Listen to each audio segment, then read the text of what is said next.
Hello and welcome back. Very happy to see you back here for the second plenary, all about industrialization to the gigascale. We're using that word because we're all about gigawatts and gigafactories this afternoon, so scaling up in the biggest sense of the term. We have a little bit less in terms of speakers today. We kicked off strong with 17. We've only got half that number today, so at least we're not going to run out of chairs. We have Capella Festa, ladies first. Assistant to CEO, Antoine Ricicot, Deputy Director for McPhee. We mentioned McPhee earlier.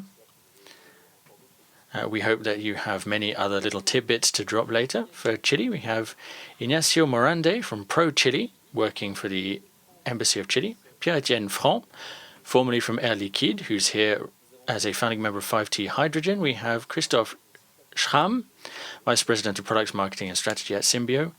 And Philippe Boucli, the chairman of France Hydrogen, and I'm sure you know him as well. And we also have some people tuned into our Zoom. But let's start with France.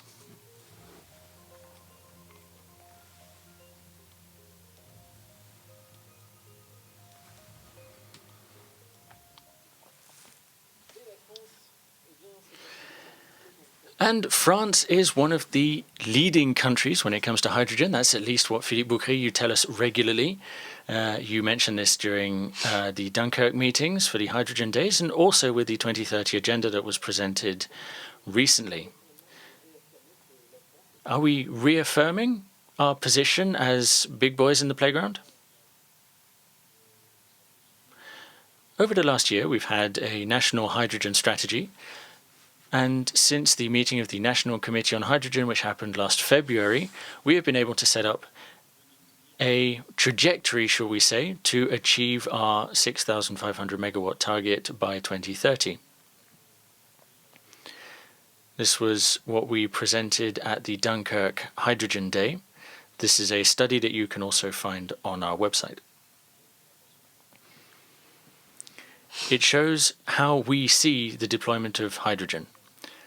We see hydrogen being deployed in employment areas which reflect the need for industry and also mobility.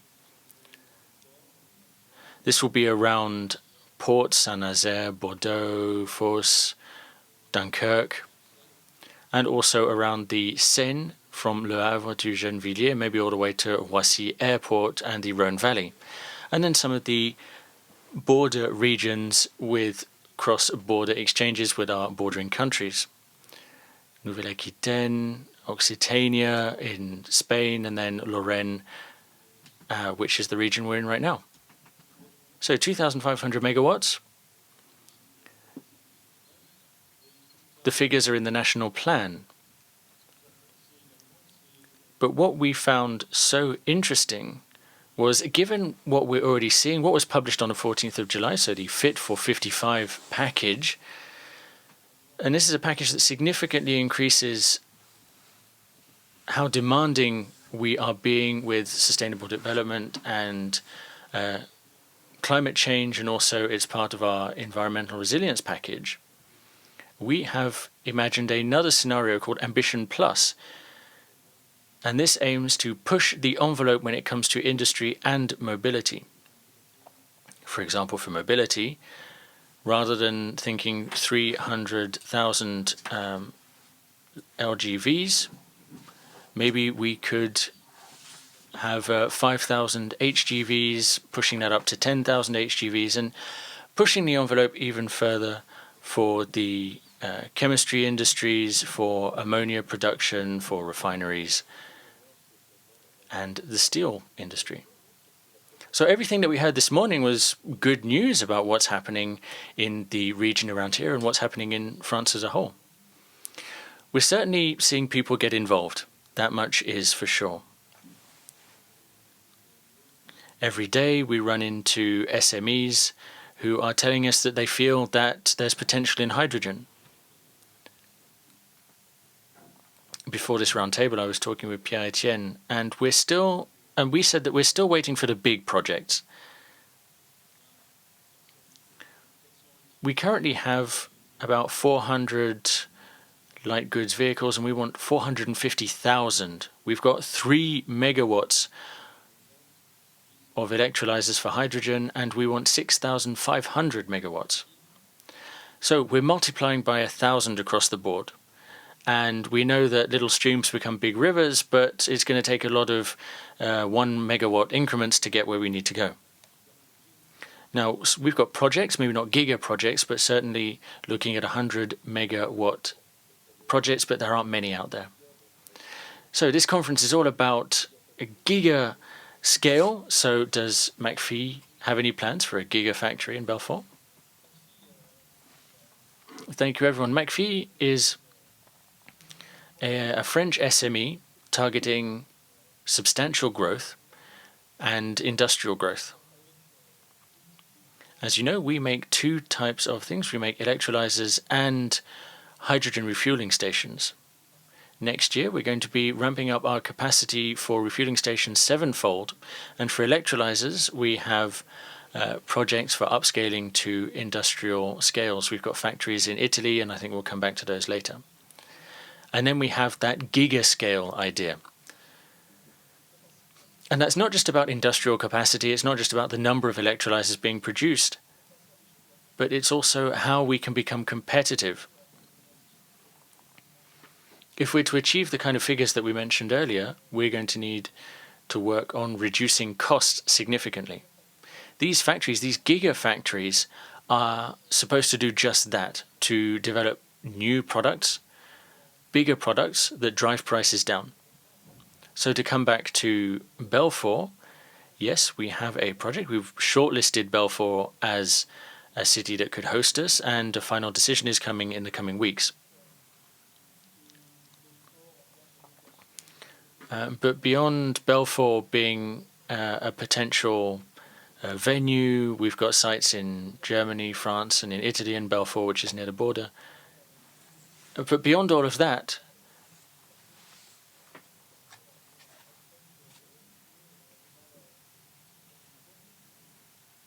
we are an SME, and a gigafactory is a pretty big leap, which means that we need industrial partners and we need a good business environment, as well as financial partners who can also support us from a technical standpoint. That's why we're working with Technip and Suez and EDF, who are going to help us get to the next level, and it will also be a structuring business for the entire sector.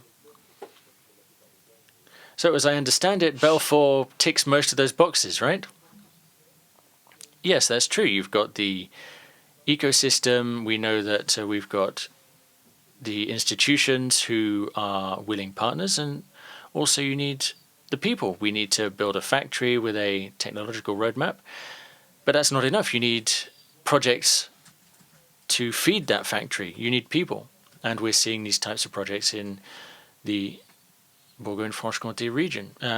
We have our sights set beyond the regional borders, of course, but it's important to anchor yourself in a local environment, and that's how you can increase volume. Our industrial means need to be large, but also adaptable, because there's a lot between 100 and 100,000. We don't know what the curve looks like, we don't know how long it's going to take, so we need to make sure that we are as flexible as possible. So there are other projects, Grenoble and refueling stations, I believe. Yes, from March next year, we're going to be pooling our forces on refueling stations. We had a refueling station that was mainly for pilot tests in the Drôme region, and all of our engineering was based out of Grenoble. We're going to be bringing all of that together to a site that will be able to produce 150 refueling stations per year. That will be in March, with a new range of products as well. We're developing dual pressure devices, and those are going to be rolling out of the factory in the next weeks to mainly French clients. Any reactions, especially on the date? Okay, so let's move on to Capella Festa. You might think that it's an Italian-sounding name, but actually you are English, I believe, but you speak very good French. something to make people a little bit jealous, that kind of bilingualism. Okay, so this is a cross partnership between the CEA and some other organizations. So these are reversible electrolyzers, and the gigafactory is currently in the making. Yes, absolutely, Laurent. And I'm going to be trying to speak French, but I feel like you put a bit of pressure on me. So yes, Genvia is a new company created on the 1st of March of this year, so just 6 months old. It is a partnership between the CEA, which I'm sure you've heard of. It's a world-renowned research center in all sorts of fields, including hydrogen, and also our big international player in technology and services in oil.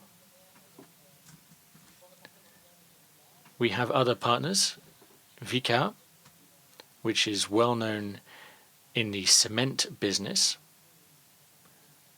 with some heavy decarbonization challenges. Vinci Construction, who, as you can imagine, have a large need for green hydrogen in their business and construction. For airports, we heard about that this morning, and also for their motorways. And we have a fifth partner, in no particular order, which is the regional authorities of Occitania. Now, I have to say, I don't know the region Bourgogne-Franche-Comté very well, but I was very interested this morning to hear about the relationships between local industry players and local authorities, and how strong those links were when it comes to hydrogen. Genvia is a partnership across the public and the private sectors, across research centers and industry, and also between the international spheres and the regional spheres. This was something that we discussed this morning, but I think that if we are going to achieve success in this field that needs to accelerate and that needs all the brain power it can get, then I think that these partnerships are going to be ever more important. As Laurent said, we're working on next-gen technology, creating fuel cells and electrolyzers. This is called solid oxide, so a high-temperature electrolyzer. That means that the reaction that happens where H2O separates into hydrogen and oxygen with electricity, that can happen at temperatures between 700 and 800 degrees. So very high temperatures indeed.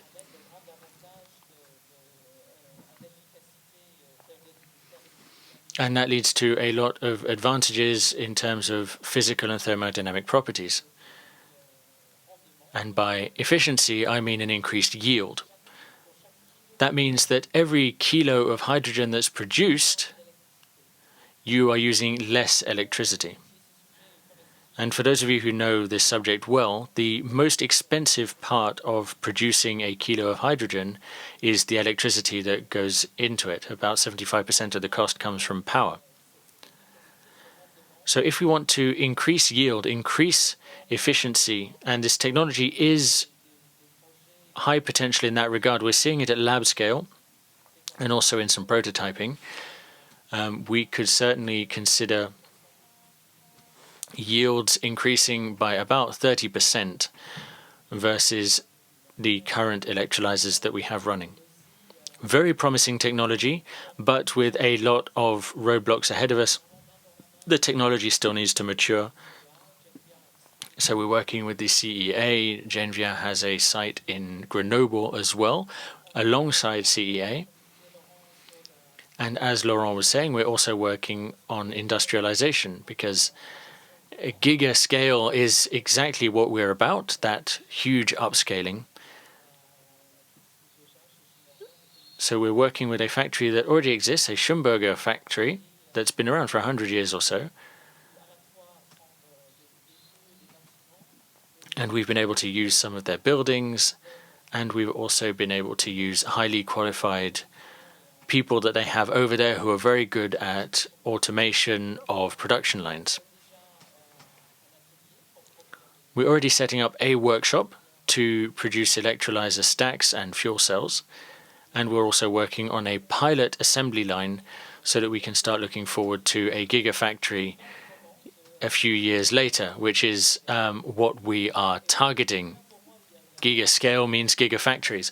And on the topic of gigafactories, there are two things to this. There's, of course, the cost reduction challenge. We need to drive down costs, the operating costs, so efficiency is very important in that regard, but also driving down the cost of the end product, the electrolyzer or the fuel cell, and that requires economies of scale.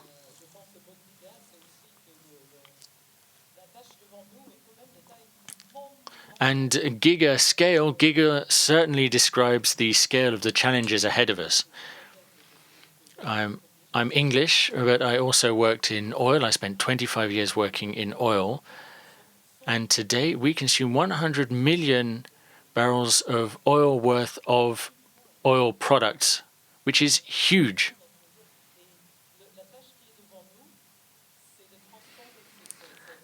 And the task that we have ahead of us is to transform that use of molecules to clean molecules.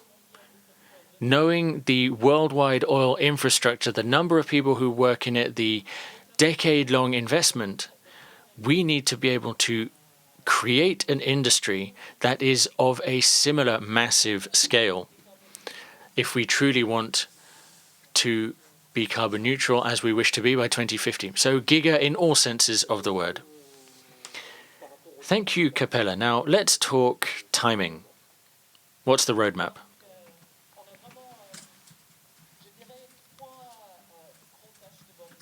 We have three major tasks ahead of us at Genvia. This is a technology that needs to mature. First of all, we're working on all of the technical aspects of the fuel cells hand in hand with the CEA. We're working on industrialization with the Béziers factory, and we're also working with our partners in the industrial sites. What we're hearing right now is that our technology could be used for all sorts of applications, heavy industry and mobility. This means that we want to be sure that the technology that we produce is at the right price, but also that it fits well into the industrial environment that our users are working in. So those are the three things. The factory is running. By the end of the year, we're going to be producing our first stacks in Béziers. And one would imagine that by the end of 2024 or 2025, we'll be able to pull the trigger on the big investments required for a gigafactory in the following 2 or 3 years. All of that being said, as Antoine said, we're looking very cautiously at the ramp-up curve of the market that's ahead of us. We all believe that it's coming. The size of the factory is going to depend on how much demand there is at the time. I'm of the opinion that demand is going to be very high and that we're not going to end up downscaling our ambitions for electrolyzer production anytime soon.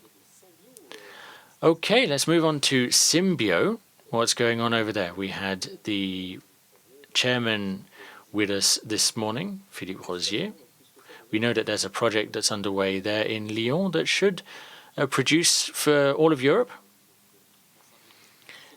Yes, for those of you who weren't with us this morning, Symbio is a joint venture between Michelin and Forestia. We were a startup in 2010 with 400 vehicles. Out of those 400 vehicles, a lot of them are Renault Kangoos that have been retrofitted by us with fuel cells. So we're probably some of the more ambitious players in Europe on the use of fuel cells.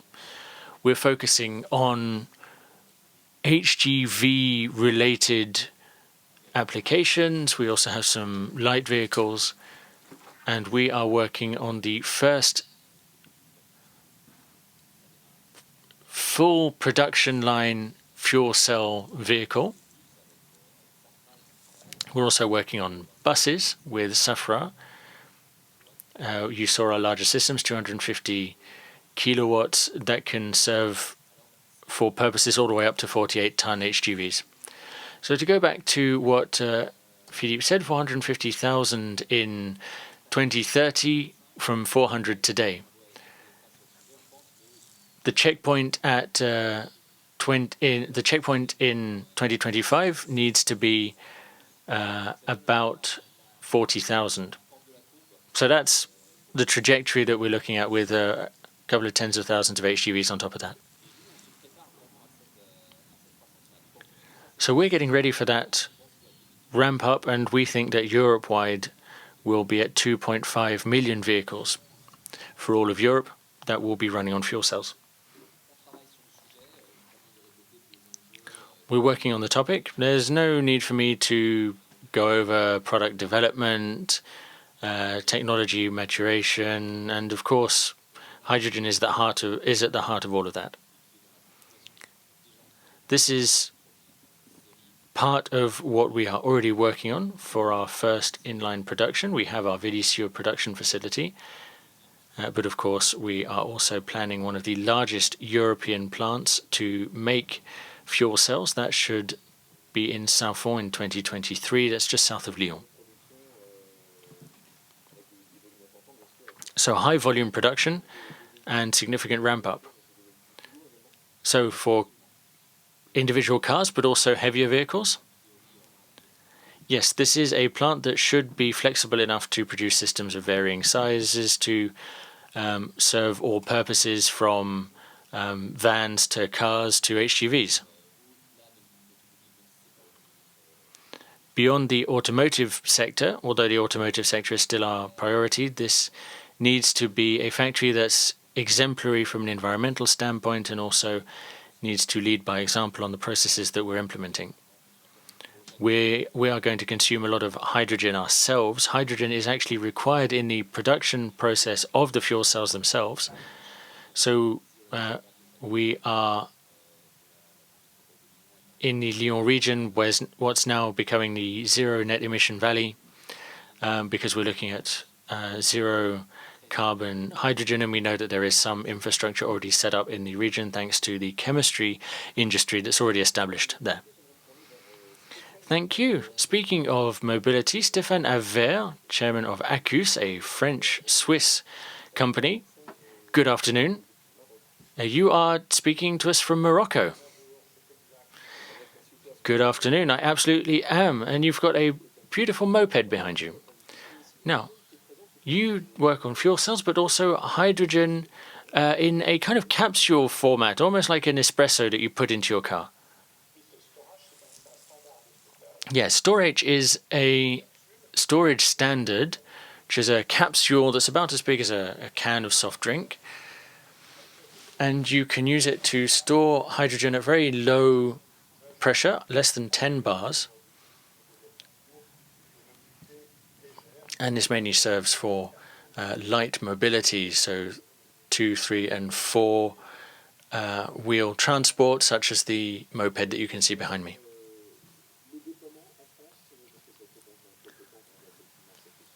So deployment in France, we know that this solution has been around for a bit. Do you have targets to deploy fleets of these vehicles in regions around France?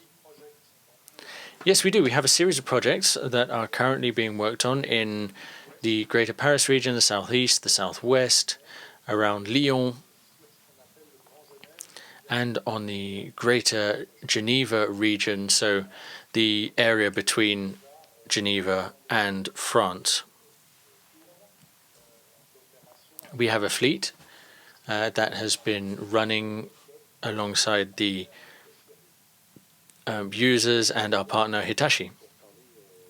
Thank you. We will be coming back to you later to talk about Morocco and Africa as a whole. But let's move to the Vendée region before that with Mathieu Guéné, who is the CEO of Life, a startup that's been in the news a lot recently.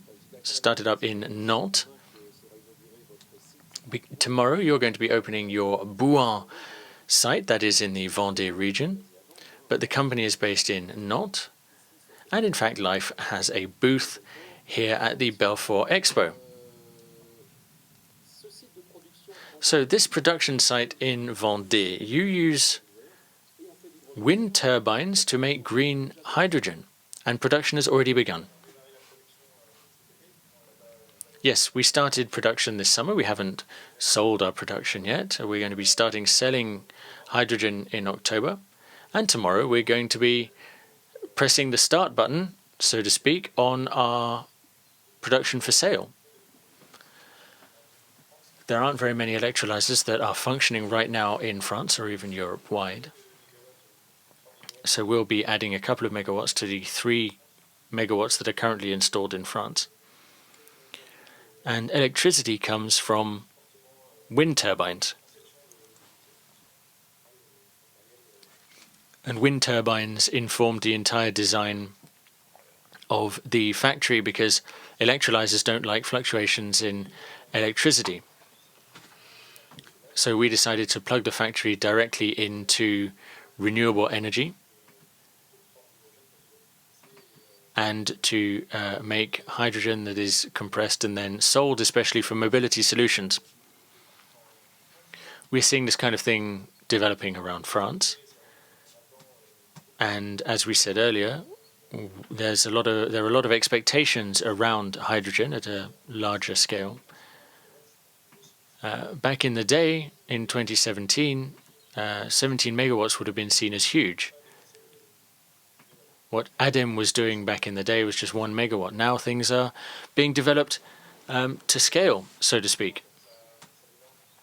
We still have a bit of a ramp-up phase because the funding that will help the big sites open up are quite slow in coming. We know that there's support coming from member states and the EU, and generally that'll require a multi-year application process. But it also needs to come alongside the industrial players changing their mindset and people who request and demand cleaner energy sources. So this is a process that takes a long time. However, I fully agree with what Capella said, which is that this is a huge challenge, but there's a lot at stake. We need to massively invest. Luckily, there are funds such as the one handled by Pierre-Etienne, or the one that Pierre-Etienne works for. And we need to get AI working for green technologies as well. And growth is likely to be exponential. Moving from megawatts to gigawatts is the next step, and growth from then continues to be exponential. It's difficult to see quite where the takeoff of the curve is. We don't know whether it's going to be 2022, 2023, 2027. But in any case, we're going to have a very intense loading period, and gigafactories for mobility and electrolyzers, things that require quick refueling, are going to be very resource and investment intensive. We're going to keep an eye on what goes on in Europe. In France, we used to think that 1 megawatt was huge, which meant that we fell behind the curve compared to what's going on elsewhere. They're already looking at hundreds of megawatts, so 100-fold larger than what we're currently setting up in France.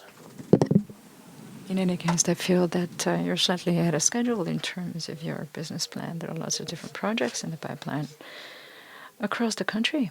You are a player in a variety of different projects. You're absolutely right.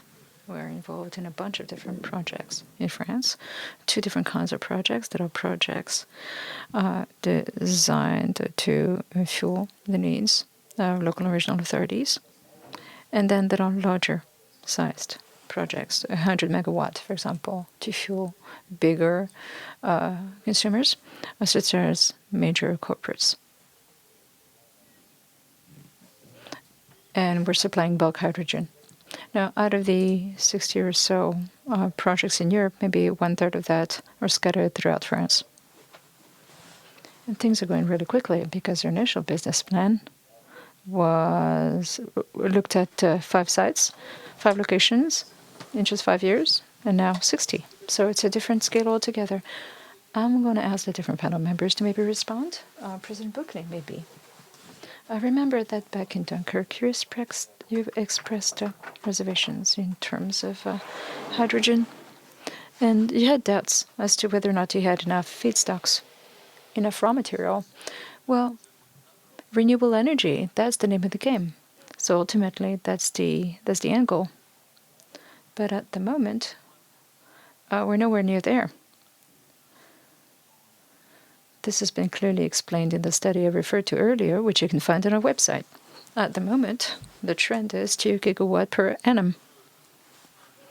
And if we are to achieve the official targets under the multi-year energy program, we need a trend ranging between 5 and 6 gigawatt a year.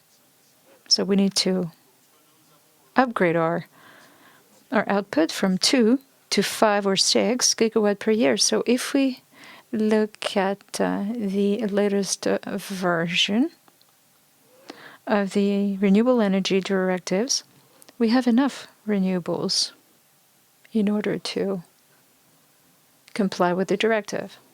However, if we look at the draft bills, the latest version, the future version of the directive, so RED 3. So RED 2 is mostly about mobility. Version number 3 expands to other sectors, including industry. We don't even have enough renewables to achieve those targets under RED 3, the third version of the Renewable Energies Directive. So in terms of the 680,000 tons or even the 1,100,000 tons, forget it. We're nowhere near there. So under the circumstances, because of the emergency, execution trumps perfection. So let's burn the furniture and use all available low-carbon hydrogen sources, whether nuclear power for electrolysis or even hydrogen converted from biomass. In France, there is so much wood that can be used to generate hydrogen using pyrogasification or biomass thermolysis. But what is often criticized is the CCUS system.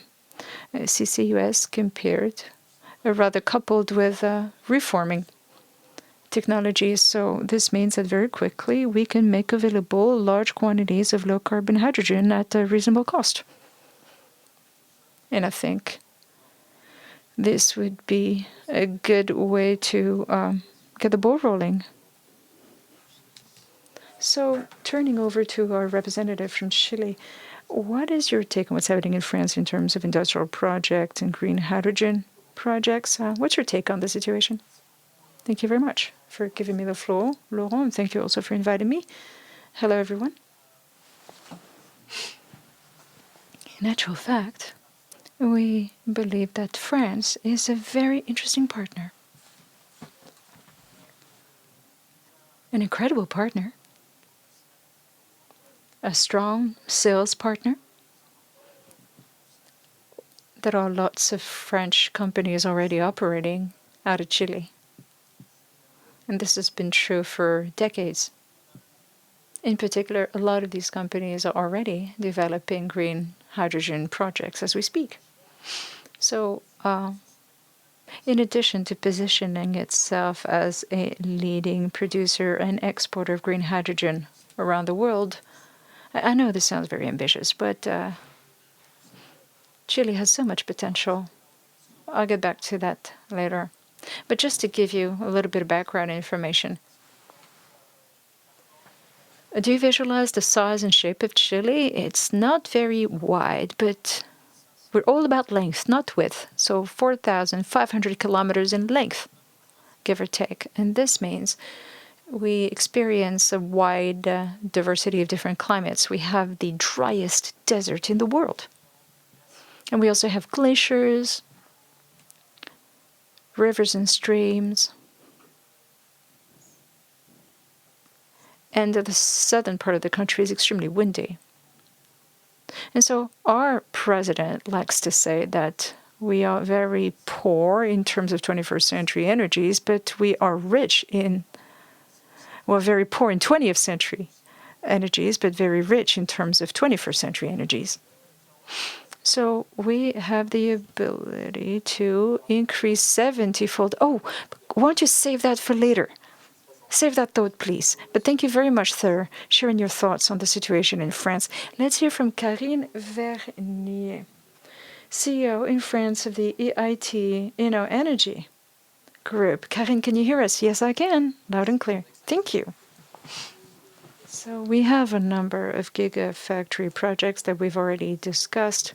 So we're not talking gigawatts yet, but getting there. So what's your take on the situation? Are there any projects that you would be willing to support via the EIT Energy Fund? Yes. I'd like to take this opportunity to issue a call. We are ready and willing to get involved in very large-scale projects. EIT Energy is interested in different types of projects. So very small tickets on the one hand, very small projects, and also very large-scale projects. We're interested in both profiles. The kind of projects that lead to battery gigafactories, for example.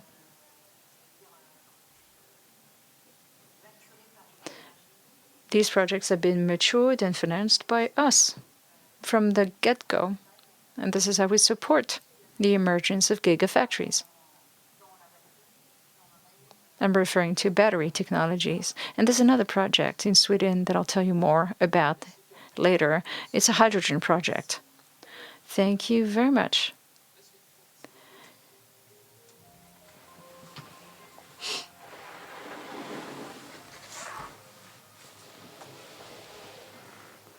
So much about France. Let's hear about Europe. Antoine Resico, this is an opportunity to discuss your production capabilities outside of France. Earlier, I was discussing competitiveness, but the challenge is twofold. You need the hydrogen prices at the pump to be competitive. It needs to be affordable in order for the economy to grow. But also, you need to be competitive in the sense that you need to keep things simple in terms of Europe's hydrogen sector. And we all have examples in mind where poor choices have been made, and we missed the boat. So we don't want to miss the boat with hydrogen. And for this to happen, in order to get on the right boat, we need to make the hard calls from the get-go in terms of skills, resources, industry, and we need to lay the groundwork now. There are jobs that are hard to fill because of the hydrogen ramp-up. And on the industry front, we need to make strong choices. Now, we are very lucky that in Italy, we have a plant that churns out electrolyzers. And the ramp-up is gradual. We're talking a capacity of over 100 megawatt.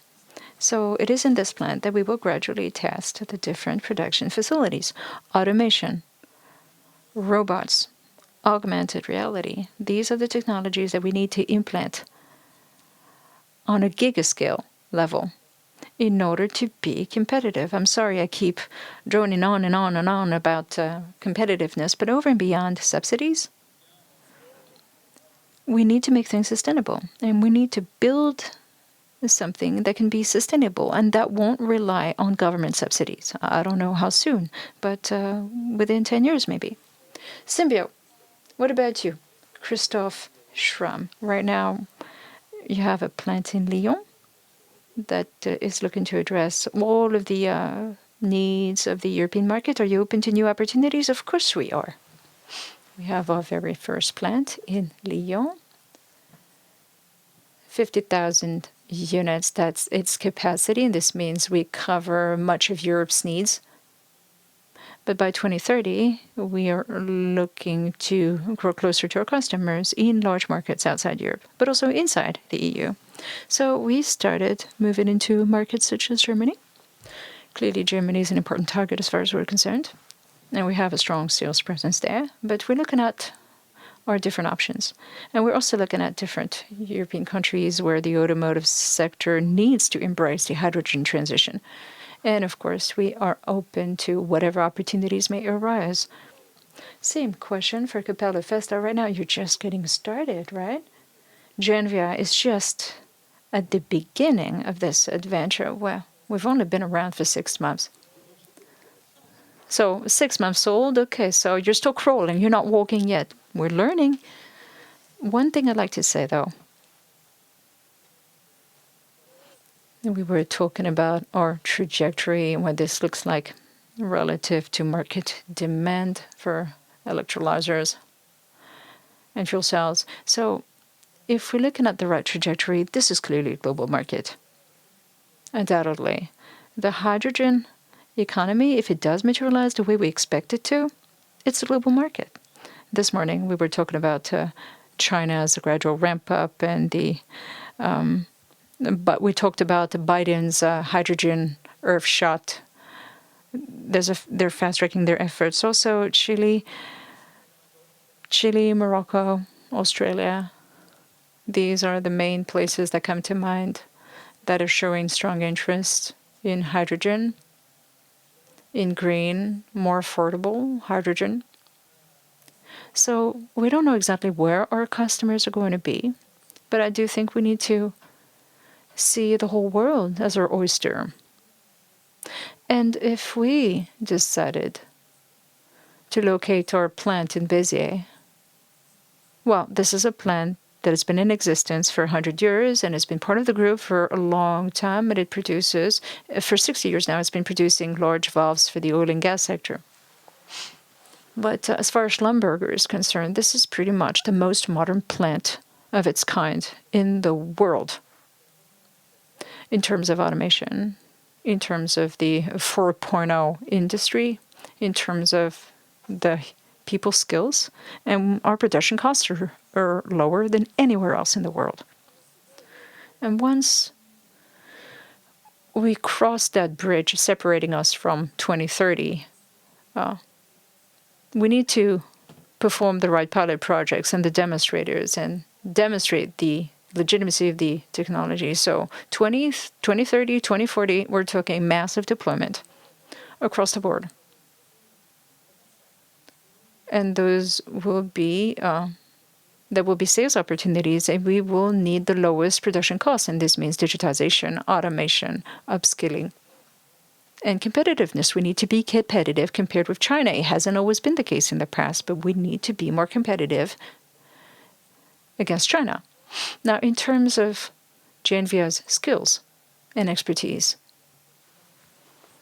well, we already have 50 people working for us, which isn't bad for 6 months. And we have 30 people working in partnership with the CEA and 20 more or so working with Schlumberger. So there was a dip in demand for the products being churned out by this plant.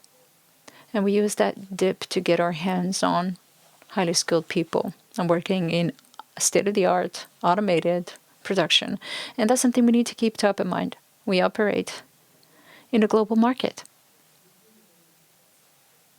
And our customers' locations are really important in terms of where we decide to produce our products in the future. But these are plants that are located in France and in Europe, and yet we have the lowest production costs in the world. And we firmly believe that it can be done because we're doing it. Now, Stefan is joining us via video link. Now, in terms of how you produce your capsules and your cans, that production is taking place in Switzerland, isn't it? Yes. Yes. We have a plant in the canton of Geneva. Jean Gavet works in aeronautics, and they're the ones who initiated production of the first series in 2021. So what's your take on the future? Could you roll this out to other countries and maybe upscale production? Absolutely. First of all, we have a multi-sourcing strategy. So by sourcing first, because we will source some of our needs in the valley in France. And then, of course, we're looking to China. We're looking to the Chinese market. And in a couple of days, we shall introduce the new Store H vehicle, which has been designed by Icona and which is being introduced to the large trade fair in Shanghai on the Icona stand. So we'll be there to showcase this vehicle that will be introduced onto the Chinese market. So it's a moped. And market share is extremely high. Rolling this out to China So this is a specific product manufactured in China using capsules that have been manufactured for the Chinese market. Obviously, the capsules intended for the European market are manufactured in Europe. So China is a country that is strategically important for you at Symbio, isn't it? Yes, of course, but I don't think it's true just for us. It's true for everyone. China is important to everyone. So we are very fortunate that both our shareholders have had a long-standing presence in China. So they already have an infrastructure there. So we created Symbio China last year and Symbio North America this year. So we have country managers in both countries because they're both important. So Mathieu Guénet, representing Life. We talked about the French green hydrogen projects, but there are many projects in the European pipeline, if you will. Right, Matthew? Yeah, lots of things in the pipeline in terms of Europe. As I said before, there are lots of different projects in France, but in other countries as well. And these projects are about 100 times bigger. We have a lot of industry projects, but a lot of mobility projects as well, which require significant production capabilities. Now, in terms of the European Commission, we won an RFP. So it's a location of over 100 megawatt. We signed the contract last week. We signed the financing agreement, so 35 million euros. And by 2024, we will deliver a location of 124 megawatt to reduce emissions from the chemical sector. So we will be able to reduce our greenhouse gas emissions quite a bit. And we have various locations with the same size in Europe. We still have very few locations of that size. I mean, gigawatt in Northern Europe, but we have lots of locations in countries that are ahead of the curve, like Germany. Germany was quicker on the ball than other countries. So things are proceeding at pace. Things are moving very quickly across the board, across Europe. Good for you. Karine Vernier, you're still with us, representing EIT Inner Energy. Karine Vernier, what about steelmaking in Sweden? This is an initiative that you've been supporting.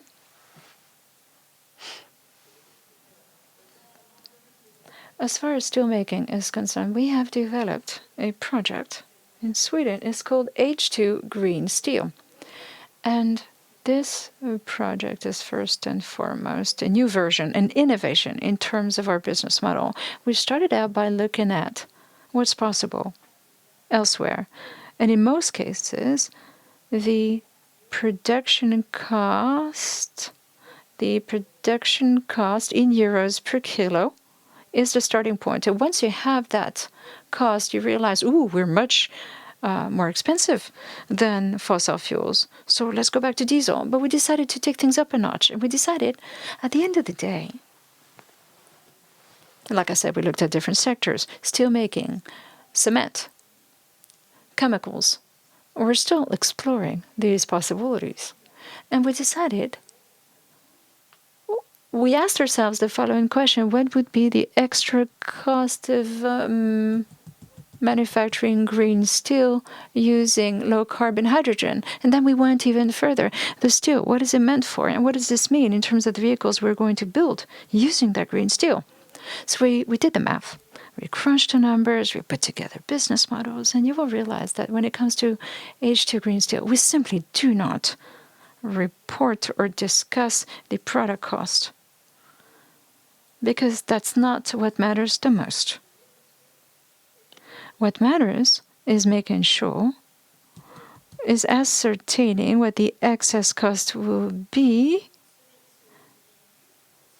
for a vehicle that we produce using low carbon steel, and assuming a ratio of 1 ton of green steel per vehicle, a passenger car, say, a small car, then the excess cost ranges between... We did not hear the figure, said the moderator. Your voice is choppy. We did not hear the actual ranges between 100 and 200 euros per car. So, having done the math, we talked to Scania. We also talked to Daimler. And we explained to them the main principles behind our approach. And we also gave them access to our books so they could see our numbers were right. And both manufacturers said, but of course, we can either absorb the excess cost or pass it on to the end customer. And we do believe in your project. So we put together the project. This is what we call company building. In other words, we put together a project from scratch using the founding members, the founding shareholders, all the way until the end customer so that we can pass on the extra cost. And in Q1 2021, the project raised 50 million euros. And the second round of financing, which is coming to an end this year, will represent 2.5 million euros, and the goal is to produce 5 million tons of green steel. So that's what we mean by giga production. And we applied the exact same model for Northvolt, the very first giga factory that churns out batteries in Sweden, and for Vercors, a similar giga factory in France. So now that we've achieved these results, we are trying to duplicate the H2 green steel project in all of the European countries where Energy has a presence. So 18 countries in Europe, 6 different brick and mortar locations. So part of my work, day after day, is to pay visits to major steel makers or cement manufacturers or chemicals companies. And I suggest that we work together on similar projects, collaborative efforts, where there's a sharing of risk and also we share the potential profit. It's not about adding margin to margin. No, we make a direct commitment to those giga projects and we discuss scaling up as we go along. Our ambitions are embedded from the drawing board. Now, turning to the former Air Liquide representative in Europe, there are a number of such projects. So what is your take on the situation? How can your fund help? A quick observation regarding the landscape. As Philip rightly said, as everybody rightly said, everybody's developing their production capabilities. If you look at the global figures, we're looking at 600 billion euros in total projects announced. This means 1 billion a week. So huge momentum. And the EU alone represents 50 billion. So over 480 semi-serious projects, including 30 or so projects of more than 1 or 2 gigawatt. So the offering is huge, but we're the customers, and they're hard to see, they're hard to identify. So steel making, refining, refineries that want to greenwash their supply of fuels, these are drivers that justify the scale up, and that's what we're looking for as a fund. We're not interested in just a couple of megawatt. What we want is bankable projects. Obviously, a fund is here to make money. We don't start a fund simply. We don't support funds if the IRR is too low. So we have several projects worth a couple megawatts in total at a global level. We're talking 2 gigawatt in installed electrolyzers, which is significant. We're talking hundreds of small 1 megawatt projects. It's not just a handful of gigawatt projects, and we don't have that segment in the middle, just a few hundred megawatts. It's not that much bigger than the small projects that we're already doing. What about the cost for public support? Well, 20,000 cubic meters per hour. So for a refining player, that's palatable. So we're looking at the European landscape. Our ambitions are remarkable. There is an EU-level hydrogen policy, and there are specific plans in 6 leading European countries that are adopting the necessary policy tools. France, Germany, Spain. They're supporting CapEx quite a bit. They're not supporting OpEx yet enough, and that's the stumbling block. So we need more customers in the room saying, I want it, I'm willing to pay for it, I'm willing to pay the extra cost. So when we look at the end customer, the end consumer, the extra cost is low. We're talking a few percentage points, maybe 20% for steelmaking, but just a few percentage points for cars. And that's what we're looking for. And the EU is a beautiful landscape in which to do this. Okay, switching now to a different area of the world.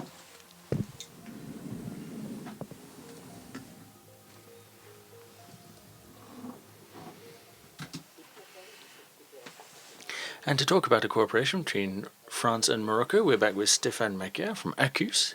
He is in Morocco, in Rabat, right now.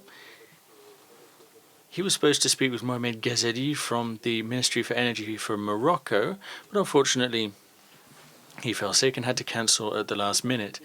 But we can still talk with Stéphane about, first of all, the deployment of the storage solution in Marrakesh and in other cities in Morocco, and then another project. But if you're still with us, let's start with what's going on in Marrakesh. Yes, we can. Sorry about His Excellency Mohamed Ghazali, who had a health issue this morning and had to cancel. He says, sorry for not being able to make it. So I'm not going to speak on behalf of the Moroccan state, of course. However, we are deploying storage in Morocco with not only the physical deployment of our technology, and this is in places such as Marrakesh, Tangiers, and a region in the south of Morocco. And recently we also have set up, alongside the Ben Gurion Mohammed VI University and some other partners, we've been working in Ben Gurion to deploy 2- and 3-wheeler light vehicles in the city of 50,000 inhabitants. We can see behind you there's a logo, HyNat. HyNat is a subsidiary for Accus, and this is to prospect and use natural hydrogen. Tell us all about it.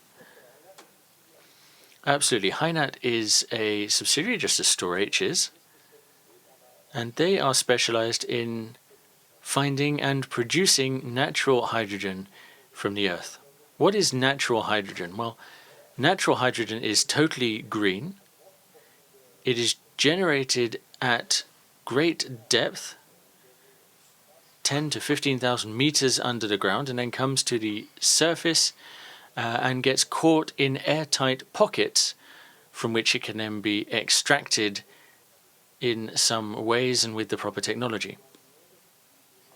Today around the world, there are a number of countries that have these resources available. The most remarkable is Mali, with 25 wells today,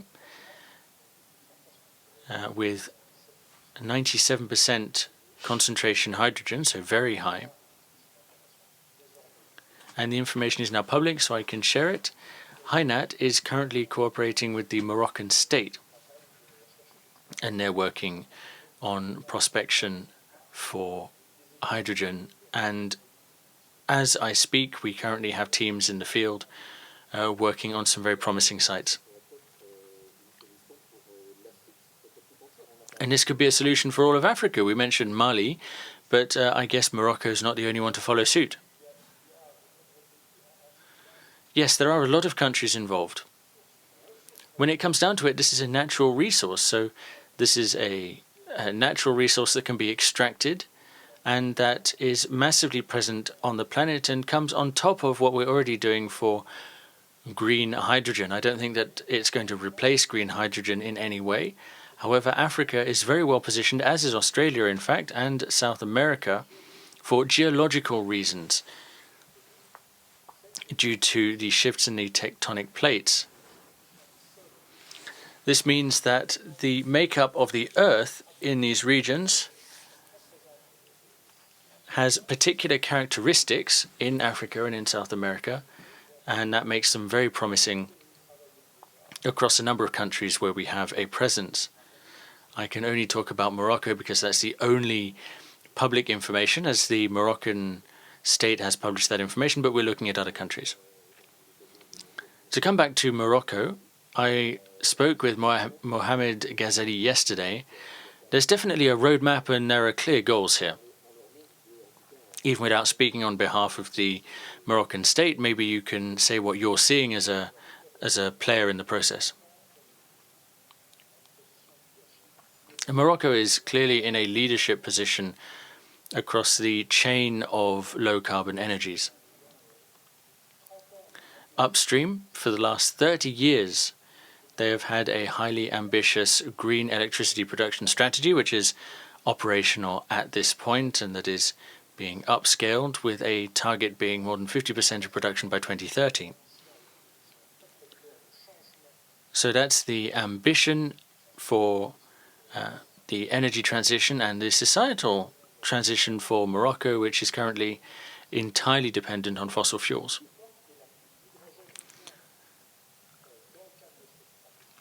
Hydrogen is part of that transition strategy and is an extra solution for the sector to store energy and then also to use that hydrogen for industries such as fertilizer, mobility, and for export, because Morocco is also targeting exporting hydrogen. So the idea has been around for a long time, and now Morocco wants to position itself as a worldwide leader and an African leader for the energy transition. Okay, well, make sure you come and check whether we have some hydrogen under Belfort sometime. Thank you very much, Stéphane Naver. Moving now on to Chile.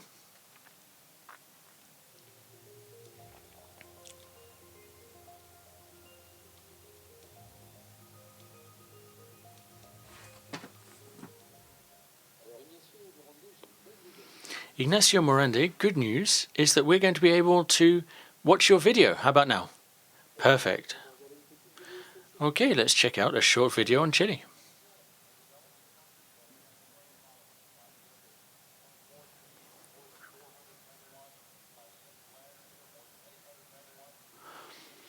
Alors, regardez ce qu'ils ont en cours de construction cette année.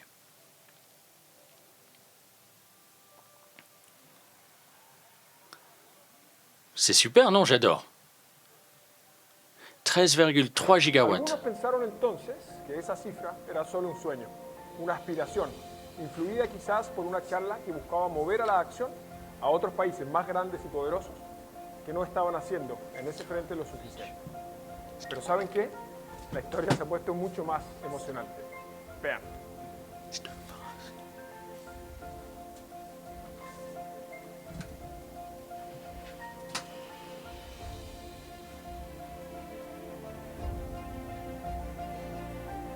En realidad, Chile ha superado por más del doble la cifra de Al Gore. Impresionante, ¿no? Chile sigue inspirando al mundo.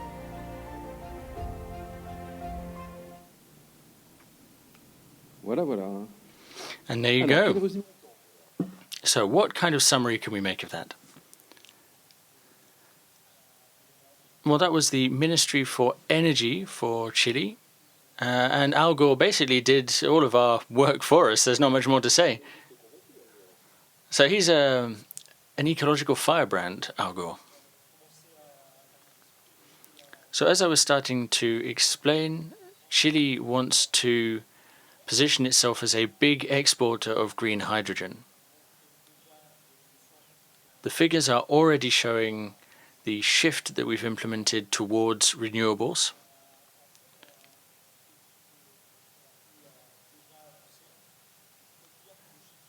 And based on what we've already heard, Chile is going to be able to multiply its current capacity by 70. So that's its ability to produce renewable energy. So there is a huge amount of potential for development. We want to export that energy, and we have already seen more than 40 projects that have already been started for hydrogen in Chile. So that is always green hydrogen. And we have 15 projects that are in the pipeline with set dates for to market.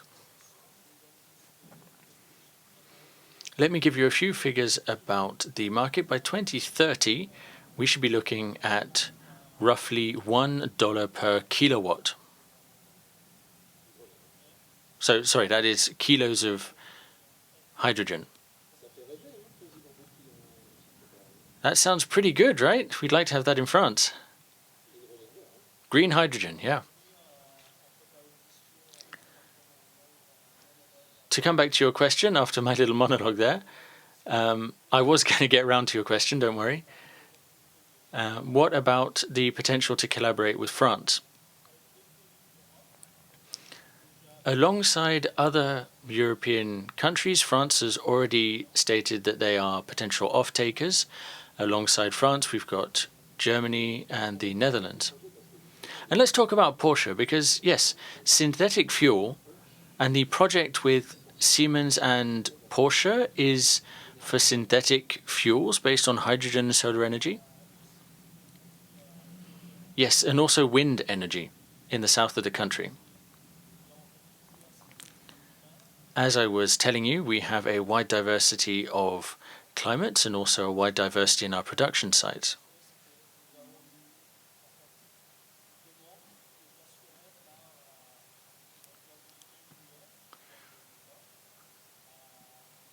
We have a lot of demand from our mining industry in the north of the country. We do mine a lot, 3% of worldwide copper, and on top of that we also have lithium, but I guess that's for another conference.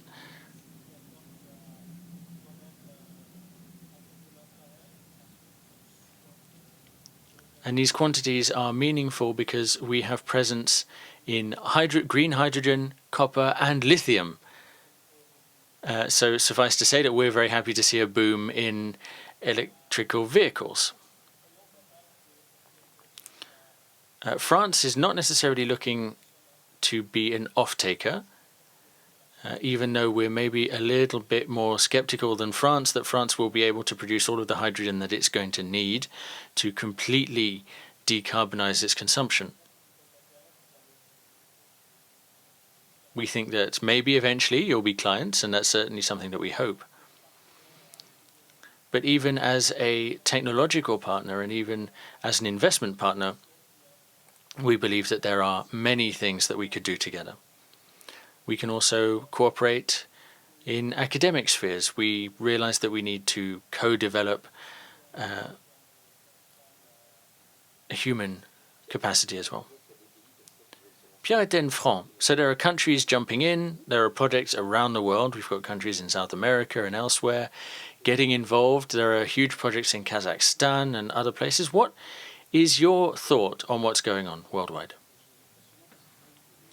These are fascinating projects because they show that this is a systemic challenge and not just a challenge within a market addressed to another market. We're producing a molecule that will help molecules produced in the south reach the economic north. The question is, how do we transport it? Toluene, methanol, liquid hydrogen, ammonia. I think that ammonia is maybe a little bit ahead of some of the other solutions. But if we are able to create international cooperation between the big importation ports that will be low on hydrogen, Rotterdam, for example, is going to have to import hydrogen if they want to transform their chemical ecosystem into a green ecosystem. And we could be the link there. We could be the missing link. We could be a fund that would be interested in investing alongside the partners that want to get involved in these projects because it's going to be strategic for the sector. The question is, when is this all going to start? I remain convinced that we're not going to be able to jump straight to gigawatts. We're going to have to do hundreds before thousands. But thousands by 2025 seems possible, but let's talk about it. Philippe Boukry, what is your opinion on these countries seeking to work with France and to provide renewable energy if we don't have enough? Ignacio, don't worry. The economy will settle everything. Let me explain what I mean by that. Europe has a hydrogen strategy, and that hydrogen strategy was published in July of 2020. 2 times 40 gigawatts to produce 10 million tons of hydrogen. The ratio is a load factor that is quite high. And to get back to the issue of renewables, we're going to look at heavily upscaling renewables or doing all of this with something other than renewable energy. So 2 times 40, maybe 80, because the Europe deal is 40 in Europe and 40 in neighboring countries. North Africa is one of them, so back to Morocco or Ukraine. We're at the end of the day, but we can still do some mental arithmetic. It takes 55 kilowatt hours to make a kilo of hydrogen. If your differential of the price is 20 euros per megawatt hour, for the yield, the cost differential is 1.1 euros per kilo. Transport operators are telling us that to transport large quantities of hydrogen, not just a few kilos, not hundreds of kilos, but millions of tons per year, with pipes that are 900 or 1,000 centimeters in diameter. So, I mean 1.2 meters. That would cost between 0.1 and 0.2 euros per kilo per 1,000 kilometers. For 1.1 euros per kilo, you end up paying for thousands of kilometers of pipeline, and it becomes very easy to get that hydrogen from Morocco, even the south of Morocco. We're told that there's sun and wind in the south of Morocco, so that means that there's good potential for electrolyzers. So I can reassure Ignacio on that, even if some people aren't even thinking about importing energy or hydrogen right now. I think that it's certainly a possibility. We mentioned pipeline transport, which is not that expensive. Transporting liquid hydrogen is not something that's really a reality at this point.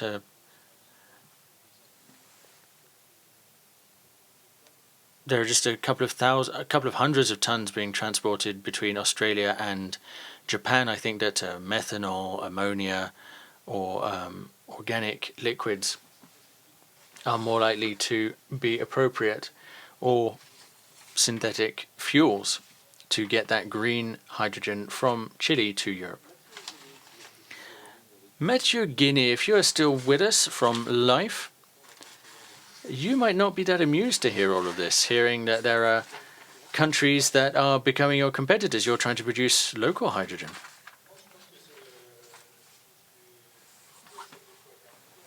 I think what Philippe was saying, we've got 2 times 40 gigawatts. 40 gigawatts at home and 40 gigawatts abroad. We've got some countries that are very competitive in their cost of electricity. There are countries that are less competitive in that way. To come back to what we said at the very beginning, the challenge is huge, and we need to invest everywhere and wherever we can. If you want to hit the RED 2, RED 3 and Fit for 55 targets, we've got a Herculean task ahead of us. We heard Rotterdam earlier. In 10 years' time, half of those industry players need to be operating on biogas or green electricity or hydrogen.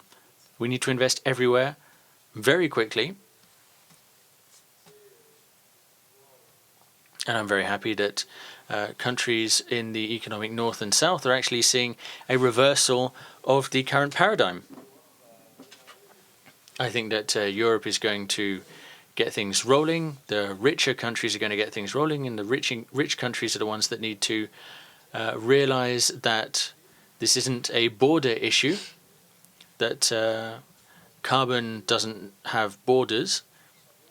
We need to work under Sambios and all of the other companies represented here today, and that way the cheapest company will then attract interest, and Moroccans and Indians and everywhere else can then purchase that equipment.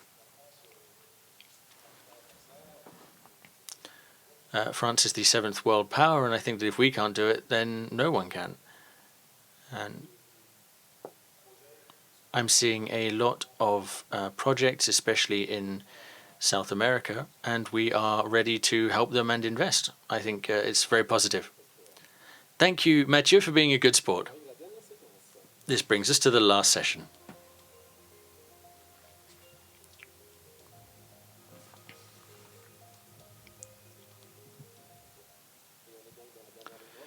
So, the final 15 minutes before we have our closing remarks today. This is with Karine Vernier from EIT InnoEnergy, who's still online with us. So, Karine, there are projects around the world. Your group scope is France and Europe mainly, though. Is your team ready to support these efforts and to help upscale faster? Karine, are you with us? I think we might have lost Karine. Maybe Pierre-Etienne can take over. 5T hydrogen, same question.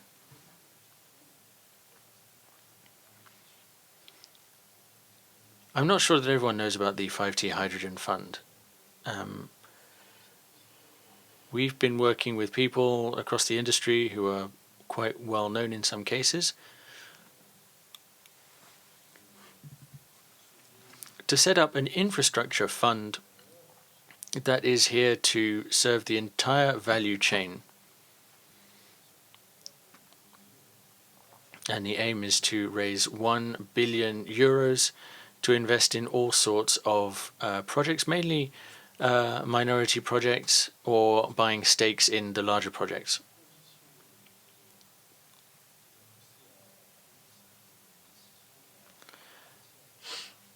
What convinced me to join the 5T team is that for 2 years or so we'd basically done all the demos. We'd been able to build the story of hydrogen and its role in the energy transition, and we were able to get the political sphere on board with us. And having all of those politicians like we had this morning is something that would have been unheard of 3 or 4 years ago. It's important that people realize that. So the ecosystem's there.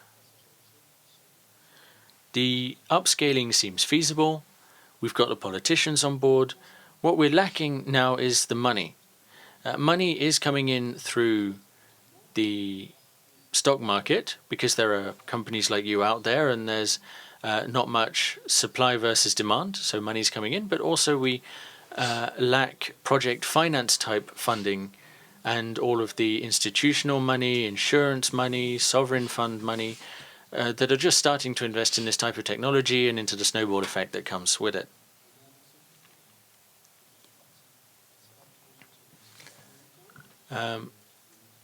We had some American investors who said that they were considering up to 300 million in this type of fund. I wish I could have announced that it has gone through now. It's still a few days out, but at least things are moving very quickly and we should be able to announce successes soon. We've been able to do a lot of work through the support from industrial players in a number of countries, including France, in a way that will truly help us move faster. And for these large projects, we are an extra player in an ecosystem that can serve to hedge risk and to deconsolidate in some cases, because some of these various players prefer to share costs and to carve out these activities.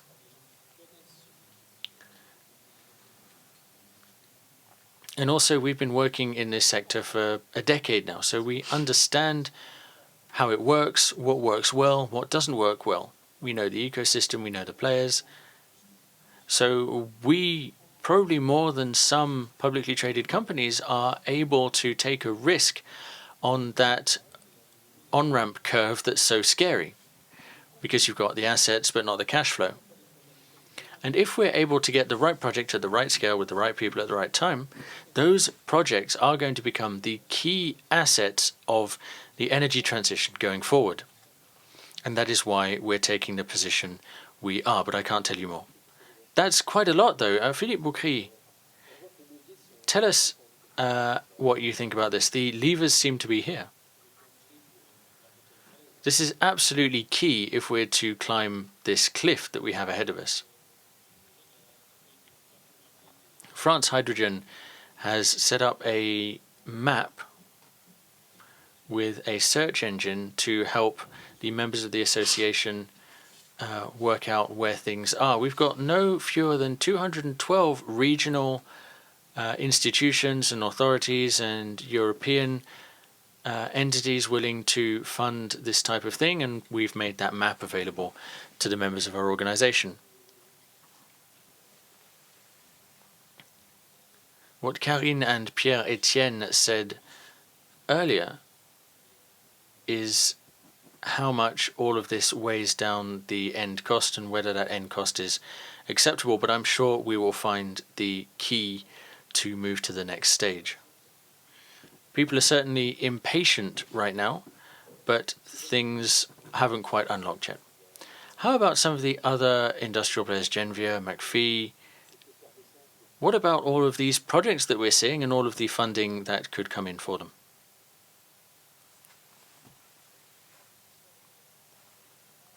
Well, we're always open to funding. I'm pretty sure that no one's against funding. As Philippe said, I think that the support in France from local authorities, from the state, from the European Commission, there are a lot of points of contact. Some of them you really need to fight for and go through a whole process. But I definitely see the willpower out there and a strong desire to support us through the France Relance Economic Recovery Plan and through other things.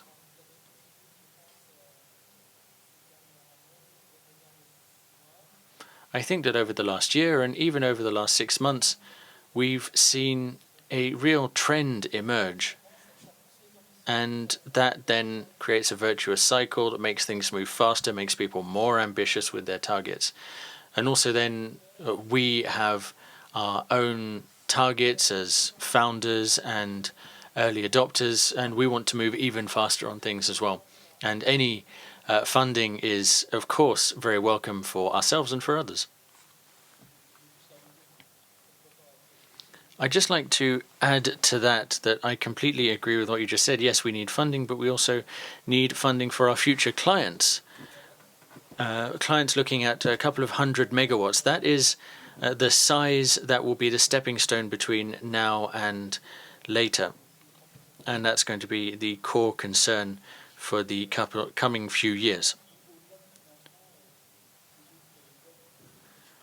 Beyond funding, all of the more technical support, such as in the region of Belfort, will serve to industrialize processes and build factories, which doesn't happen all that often.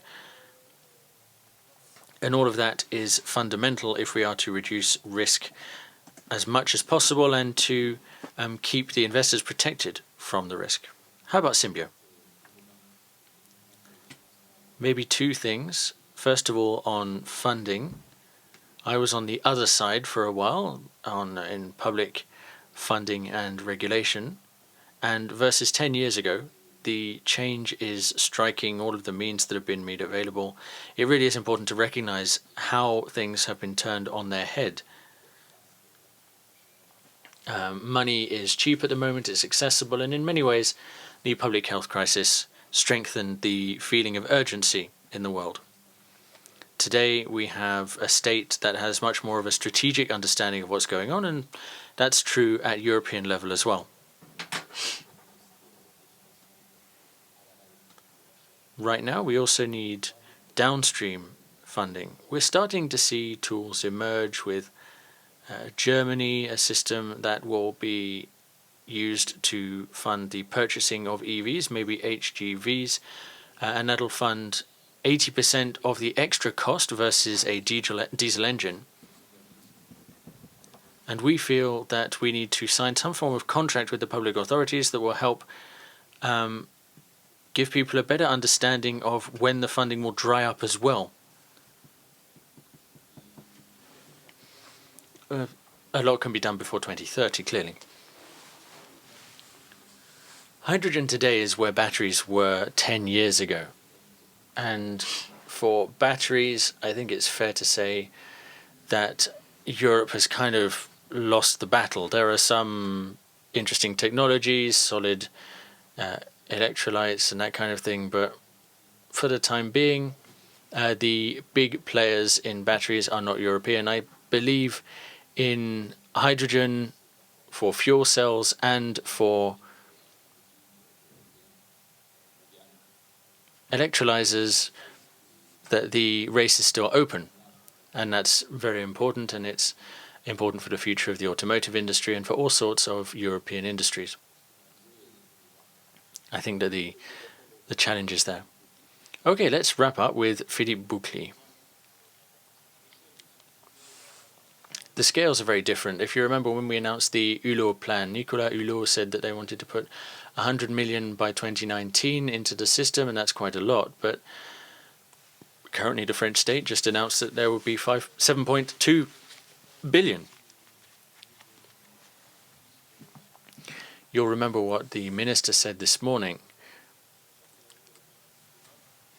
The IPCEI, the important projects of common European interest, we've got 15 projects that have been shortlisted by the European Commission to qualify for that funding, and the funding has already been allocated as part of the program to fund the projects that end up being selected. We've also got what the ADEME is doing. We discussed investment support, but also we can support the operational expenses related to hydrogen production and also reducing the tax burden on the green hydrogen production. We used to have a system that was based on oil production, and then green hydrogen production can be spared that tax burden. We are looking to go ever further, and therefore we're also fighting for extra support, additional support on top of these 7.2 billion euros that have already been made available.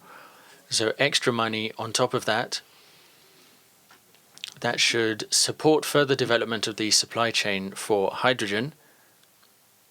And also, as I was saying to Christophe, will also help to develop fleets of light vehicles and also lorries.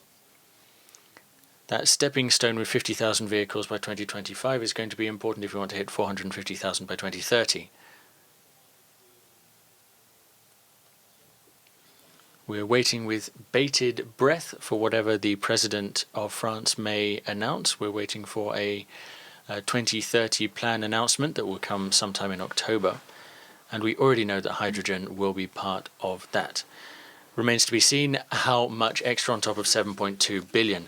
Thank you very much. Thank you to all of our speakers today with a round of applause.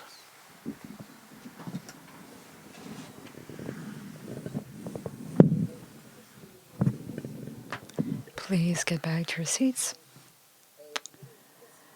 Before we welcome Mike Horn, our keynote speaker, I'd like to remind you that as per our contract, as per the contract between Mike Horn and the organizer of this forum, please do not attempt to video or tape or record in any way the next session.